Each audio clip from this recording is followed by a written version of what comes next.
बिहार की सियासत में लगातार हलचल मच रही है। 6 जून 2025 को कांग्रेस नेता और लोकसभा में विपक्ष के नेता राहुल गांधी गया पहुंचे, जहां उन्होंने माउंटेन मैन दशरथ मांझी के परिवार से मुलाकात की। लेकिन सवाल यह है कि क्या यह एक दौरा सिर्फ श्रद्धांजलि था या इसके पीछे दलित वोटों को साधने की रणनीति, और क्या इससे महागठबंधन में खींचातानी शुरू हो गई है? आइए इसकी पूरी कहानी समझते हैं। दशरथ मांझी, जिन्हें माउंटेन मैन के नाम से जाना जाता है, एक ऐसी शख्सियत जिन्होंने अकेले दम पर पहाड़ काट कर रास्ता बनाया। उनकी मेहनत और जज्बा आज भी दलित समुदाय और पूरे देश के लिए प्रेरणा है। 6 जून 2025 को राहुल गांधी गया के गलहौर गांव पहुंचे, जहां उन्होंने दशरथ मांझी की प्रतिमा पर माल्यार्पण किया और उनके बेटे भागीरथ मांझी से मुलाकात की। राहुल ने मांझी के परिवार के साथ समय बिताया, उनकी झोपड़ी में बैठकर बात की। यह दौरा बिहार विधानसभा चुनाव से ठीक पहले हुआ है, जिसने सियासी हलकों में चर्चा छेड़ दी है। राहुल गांधी ने इस मौके पर दलितों और पिछड़ों के हक की बात की और कहा कि कांग्रेस संविधान की रक्षा और सामाजिक न्याय के लिए प्रतिबद्ध है। लेकिन क्या यह एक सिर्फ भावनात्मक मुलाकात थी या इसके पीछे कोई बड़ा सियासी मकसद था? बिहार में दलित वोटरों की आबादी करीब 16-17% है, जो किसी भी पार्टी के लिए गेम चेंजर हो सकती है।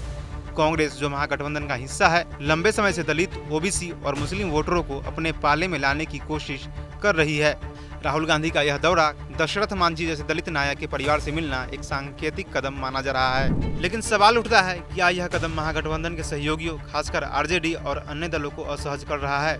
बिहार में आरजेडी के नेता तेजस्वी यादव भी दलित और पिछड़े वर्गों को लुभाने में कोई कसर नहीं छोड़ रहे हैं। ऐसे में राहुल गांधी का नीतीश कुमार के गढ़ नालंदा में ओबीसी ईबीसी सम्मेलन को संबोधित करना और गया में दशरथ मांझी के परिवार से मिलना क्या महागठबंधन में एक नई खींचातानी को जन्म दे रहा है? कुछ विश्लेषकों का मानना है कि कांग्रेस अपनी खोई जमीन वापस पाने के लिए दलित और अति पिछड़ा वोटर बैंक पर फोकस कर रही है।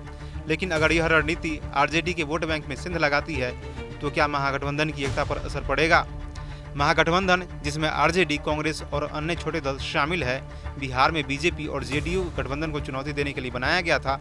लेकिन अंदर खाने, सीट बंटवारे और वोट बैंक को लेकर तनाव की खबरें समय समय पर सामने आती रही है। राहुल गांधी के बार बार बिहार दौरे, यह उनका 2025 में 5वां दौरा था, ने बहुत सवाल खड़े किए हैं। राहुल गांधी का दशरथ मांझी के परिवार से मिलना, क्या यह सिर्फ एक सम्मान था या बिहार चुनाव में दलित वोट को साधने की रणनीति? क्या महागठबंधन में यह कदम सहयोगियों के बीच तनाव बढ़ाएगा या कांग्रेस को इससे फायदा होगा? बिहार की सियासत में दलित वोट हमेशा से निर्णायक रहे हैं और इस बार भी यह देखना दिलचस्प होगा कि कौन सी पार्टी इनका भरोसा जीत पाती है। अभी के लिए इतना ही। देश और दुनिया की तमाम खबरों के लिए देखते रहिए खबर फास्ट डिजिटल।